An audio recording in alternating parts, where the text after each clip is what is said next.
പരിശുദ്ധ ഖുർആൻ വരെ പഠിച്ചിട്ടില്ല. തഫ്സീർ പോട്ടെ, പരിശുദ്ധ ഖുർആൻ വരെ കല്ലേരി കൃത്യമായിട്ട് പഠിച്ചിട്ടില്ല. ഇതിന്റെ കുറവാണ് എന്ന് ഞാൻ ഗ്രൂപ്പിൽ അറിയിക്കുന്നു. കല്ലേരി പഠിച്ച ഒരൊറ്റ മുസ്ലിയാർ ഇന്ന് ഭൂമിയിൽ ജീവിച്ചിരിക്കുന്ന ഒരൊറ്റ മുസ്ലിയാറും പഠിച്ചിട്ടില്ല. സലഫികൾ പഠിച്ചിക്ക്, മുജാഹിദികൾ പഠിച്ചിക്ക്.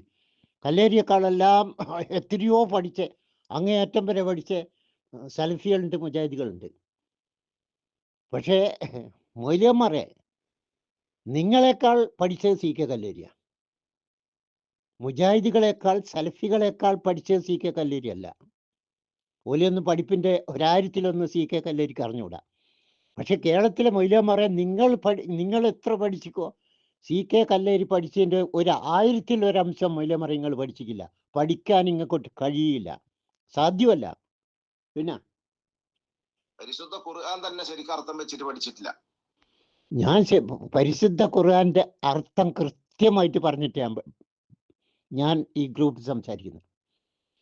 പരിശുദ്ധ ഖുർആന്റെ അർത്ഥം കൃത്യമായിട്ട് പറഞ്ഞ് സംസാരിക്കാൻ കഴിവുള്ള ഏതെങ്കിലും ഒരു മുസ്ലിം ഈ ഗ്രൂപ്പിൽ ഉണ്ടെങ്കിൽ സി കെ കല്ലേരി വെല്ലുവിളിക്കുന്നു.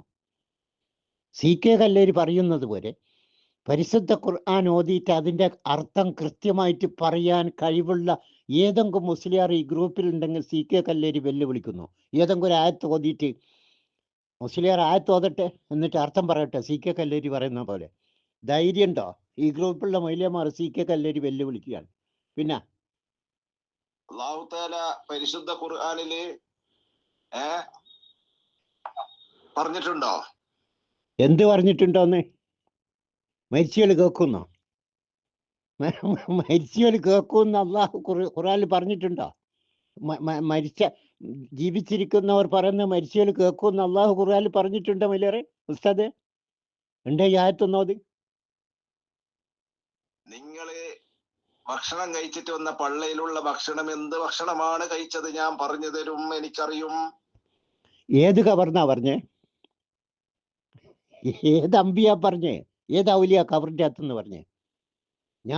നിങ്ങൾ കഴിച്ച ഭക്ഷണം ഞാൻ പറഞ്ഞു തരാന്ന് ഖബറിൻ്റെ അകത്തുനിന്ന് ഏത് ഔലിയാണ്, ഏത് അമ്പിയാണ് പറഞ്ഞേ?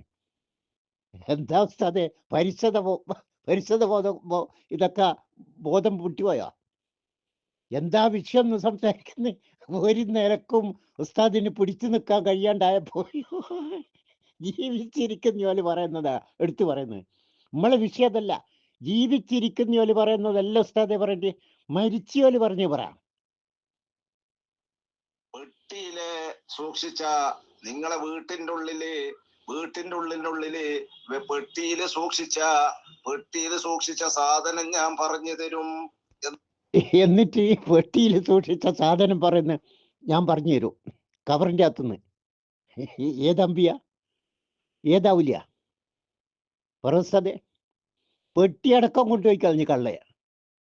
ലോകം നിയന്ത്രിക്കുന്ന മാനസിക രോഗിയായ CM മടവൂര് മൂപ്പറാണല്ലോ ലോകം നിയന്ത്രിക്കുന്നത്. ഓറെ നേർച്ച പെട്ടിയും ഭണ്ഡാരവും കൊണ്ട് കള്ളം പോയി. അത് പറയാ ഓർക്ക് കഴിഞ്ഞില്ല. ആ ഓറേക്കാൾ നിസ്സാരനായ ഒരാൾ പറഞ്ഞാലോ ഖബറിൻ്റെ അകത്തുനിന്ന് നിങ്ങളെ പെട്ടിയിൽ സൂക്ഷിച്ച എന്താന്ന് ഞാൻ പറഞ്ഞുതരാം. ആ കള്ളം കൊണ്ടുപോയി പറ CM മടവൂരിനോട്. ചങ്ങായി ഒന്ന് പറയട്ടെ, എൻ്റെ പെട്ടി ഇന്നിയോനാ കൊണ്ടുപോയെന്ന്. ഇവിടെ ഖബറിൻ്റെ അകത്തുനിന്ന് മറ്റേ പെട്ടിയിലുള്ള എന്താന്ന് പറയൂന്ന്. ഖബറിൻ്റെ അകത്തുനിന്ന് മറ്റേൻ്റെ പെട്ടി ഓൻ്റെ പുരയിലെ പെട്ടിയിലെ എന്താന്ന് ഞാൻ പറയൂന്ന് ഖബറിൻ്റെ അകത്തുനിന്ന് ആര് പറയുന്നേ? ആര് പറഞ്ഞു ഉസ്താദേ? ഇവിടെ കള്ളം പെട്ടി കൊണ്ടുപോയിട്ട് അത് പറയാ ഇതുവരെ CM മടവൂരിന് കഴിഞ്ഞിട്ടില്ല. ഞാൻ പറഞ്ഞില്ലല്ലോ, വിവരക്കേടല്ല ഉസ്താദെ നമുക്ക് ഈ ഗ്രൂപ്പിൽ കിട്ടേണ്ട വിവരാണ് കിട്ടേണ്ടത്. പിന്നെ ചരിത്രം ഉണ്ടോ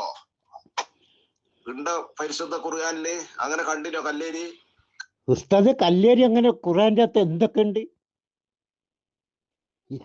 എന്തൊക്കെയുണ്ട്? അതാ നമ്മളെ വിഷയം. ഖുർആന്റെ അകത്ത് ഇല്ലാത്ത വിഷയമുണ്ട് ഉസ്താദ്? നമ്മളെ വിഷയം എന്താണ്? ആ ഖുർആനിലുള്ള സകലം ഇവിടെ കൊണ്ടുവന്ന് പറയല. നമ്മൾ സംസാരിക്കുന്ന വിഷയം എന്താ? ഖബറിലുള്ള അമ്പിയാവുലിയക്കന്മാർ ഭൂമിയിലുള്ളതൊന്നും അറിയില്ല, കാണുമില്ല, കേൾക്കില്ല. അതിനല്ലേ മറുപടി പറയേണ്ടി? അതിന് ജീവിച്ചിരിക്കുന്ന ആള് പറഞ്ഞ്